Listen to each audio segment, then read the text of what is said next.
So the next 25 years, to look forward, you have to look back. And I always tell my students, or at least I did when I used to do a lot of teaching, that we study the past and culture to better understand the present and to help create a better future.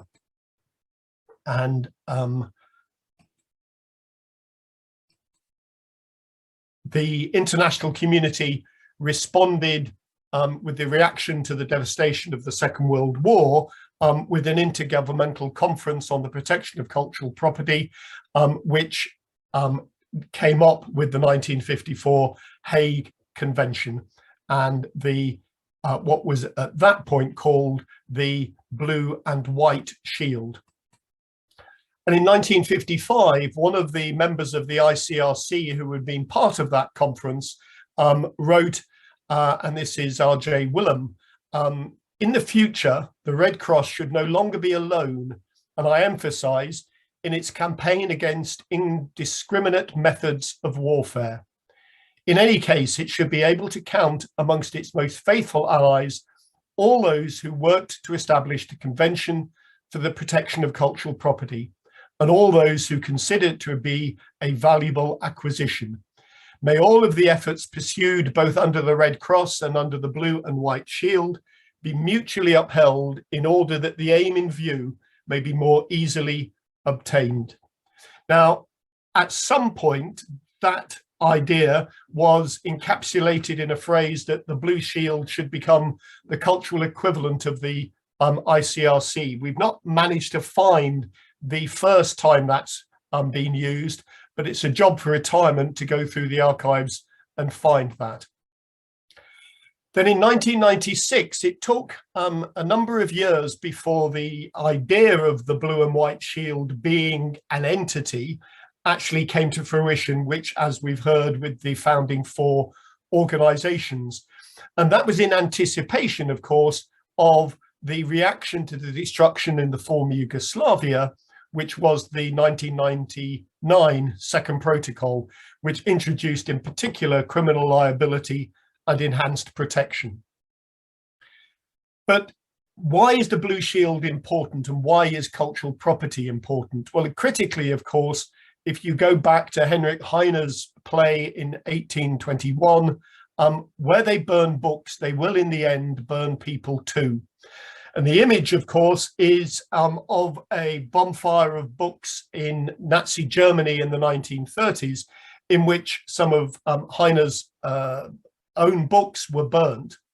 But he was talking of the burning of Islamic manuscripts in the Spanish Inquisition. Our argument for Blue Shield is people first, always, but cultural property is about people. It gives them their identity, it gives them their sense of place, as we've heard from people before, and the two are intertwined and completely indivisible.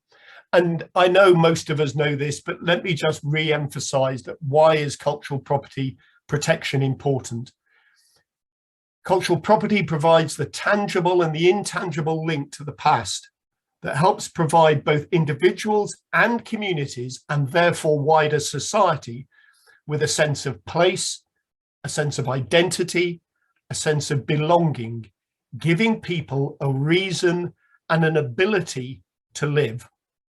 Without it, communities become unstable. Individuals without that memory, without that sense of place, identity, belonging, become dysfunctional individuals, as do their communities. Allowing it to be damaged, that's cultural property, or destroyed, may or will cause problems for the heritage, humanitarian and uniform sectors during and following conflict and disaster. And I'll come back to those 3 sectors later. And again, to emphasize, we must always put the safety and social, mental and economic well-being of people first. But that equally means protecting their cultural property, as so much of their well-being is indivisibly intertwined with their cultural property.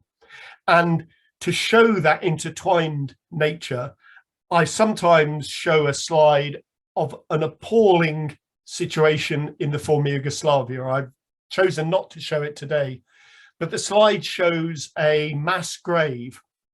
And the mass grave is firstly filled with the inhabitants of a village who have been machine gunned and put into the mass grave.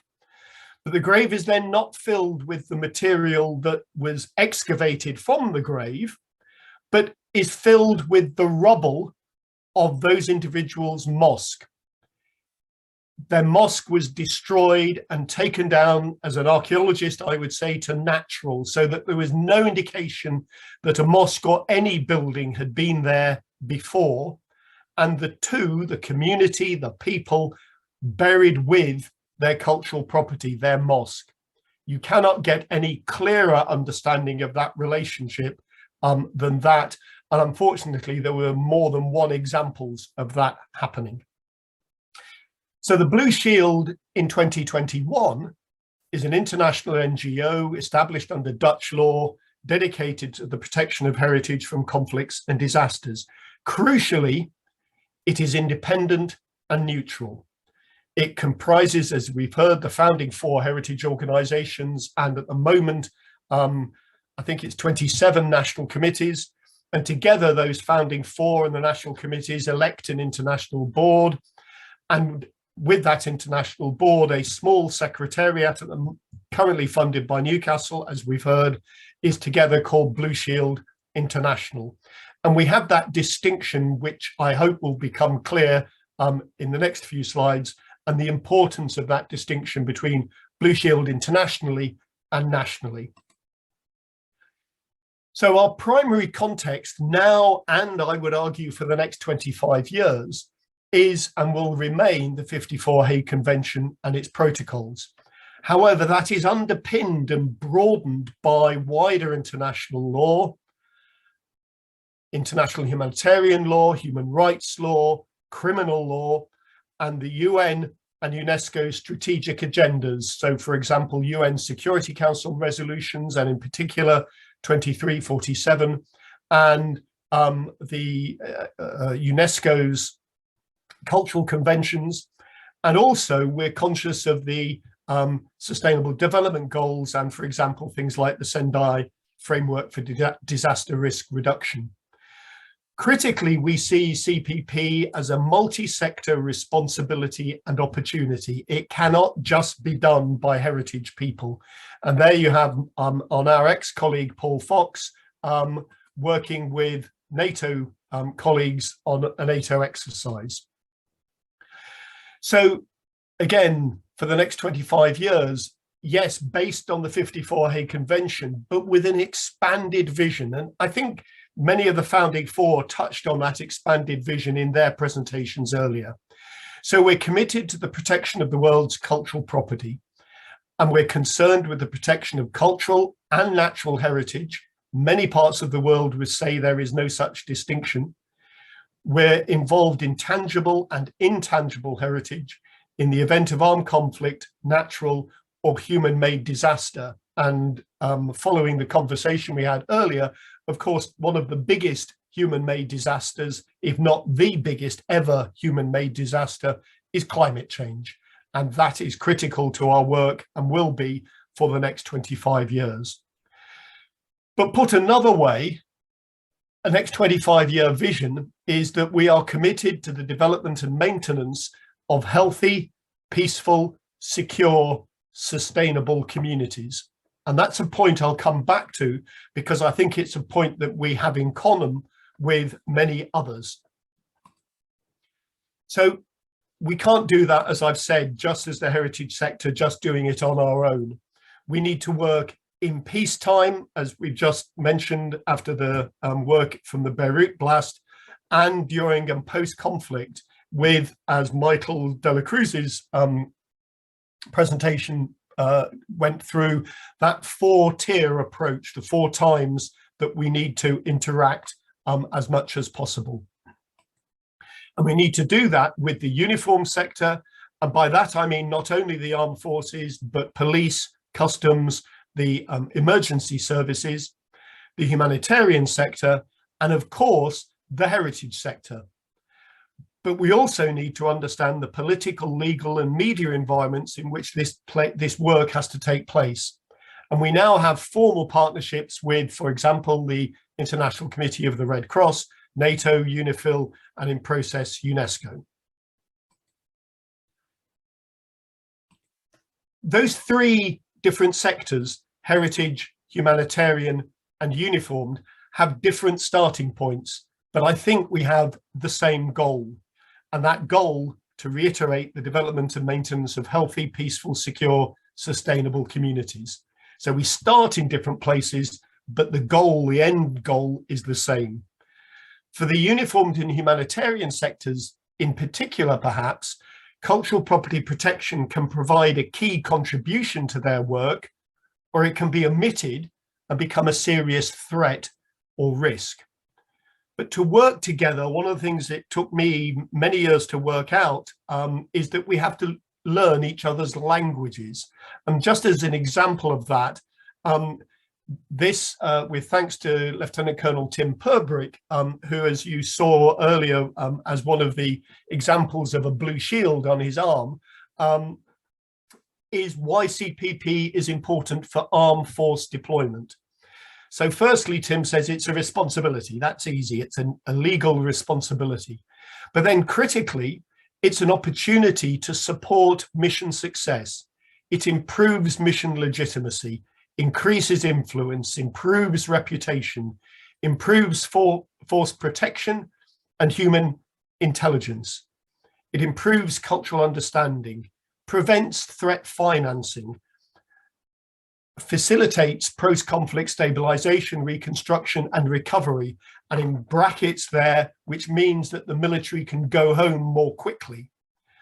But from underlining all of that, from Tim's point of view, it is a military moral obligation to communities and the communities within which the military are deployed.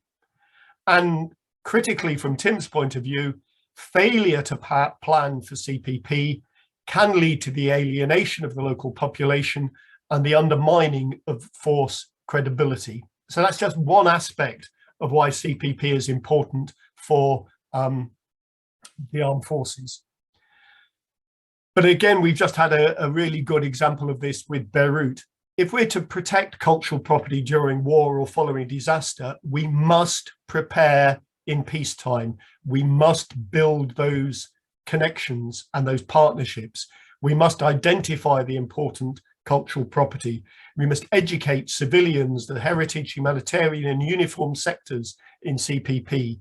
We must train heritage, humanitarian, uniform sectors. We must plan for the safeguarding of and respect for cultural property. Safeguarding and respect, the two most critical words in the 54 Convention. We must acknowledge the primacy of protecting people, but equally acknowledge the intertwined and indivisible nature of people and their heritage.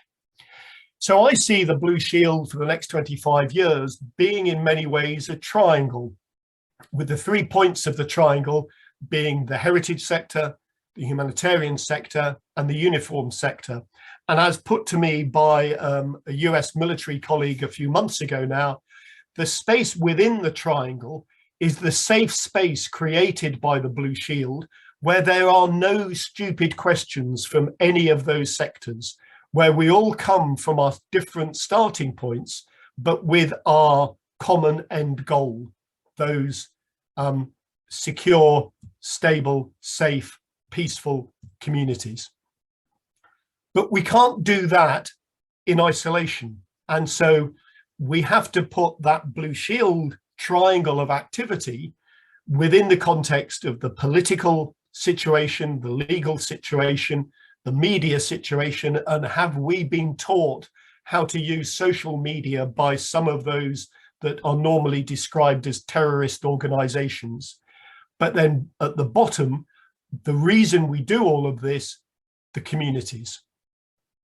So there are the foundations that we've got in place and we've put in place over the last 5 or more years, over the last 25 years. The 4-tier approach, I'm not going to go through that in detail. You've heard it from Michael. it's critical. If you don't work long term, there is really no point trying to work short term. Then you've heard from Claire about the 6 areas of activity. Now, those who are listening and attending the conference who aren't within the Blue Shield movement, those 6 areas of activity are the areas that we ask everybody to plan to and report on an annual basis. But we don't say that you have to do them in this order. We ask all national committees to identify which are the most prioritized areas of those 6 and to reorder them as suits the international and suits the national situation. We don't ask them necessarily to carry out activity under all 6. It may be that, you know, the critical activity for the Lebanese Blue Shield is emergency response, and it may be that that's what they really only did last year, and that's perfectly fine. There's not a problem. But by working within that framework, we pull us all together as a movement. We are identifiable as part of the same movement. We also have, and I've identified 8 threats to cultural property, originally in terms of conflict, but it works just as well, these threats, in terms of disaster situations. So lack of military or humanitarian awareness, and because of the lack of awareness, a lack of planning. Or is that the other way around? Does planning come before awareness? They're both intertwined.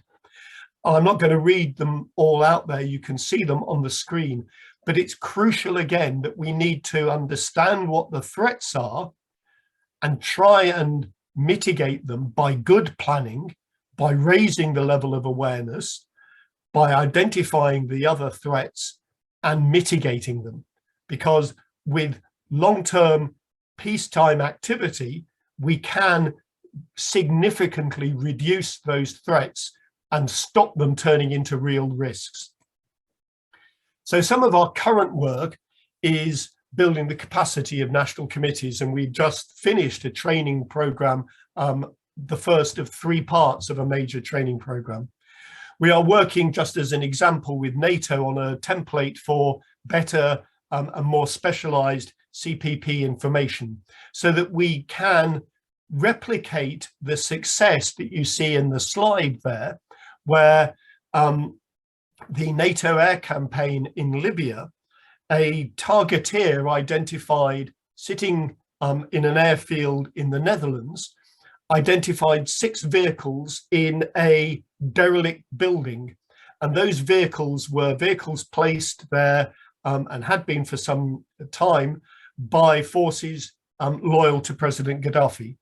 And some were just outside the derelict building and some were inside, as you can see there.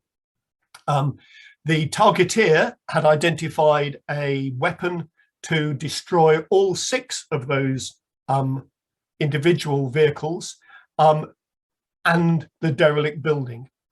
I don't know the detail of what happened next, but the equivalent of a red light flashed on his or her computer. And as a result of that, the red light flagged that the coordinates that we had given them for a Roman series of buildings that we would prefer not to be damaged if at all possible, we'd given them as the Blue Shield, led by the US Blue Shield with support from the UK Blue Shield.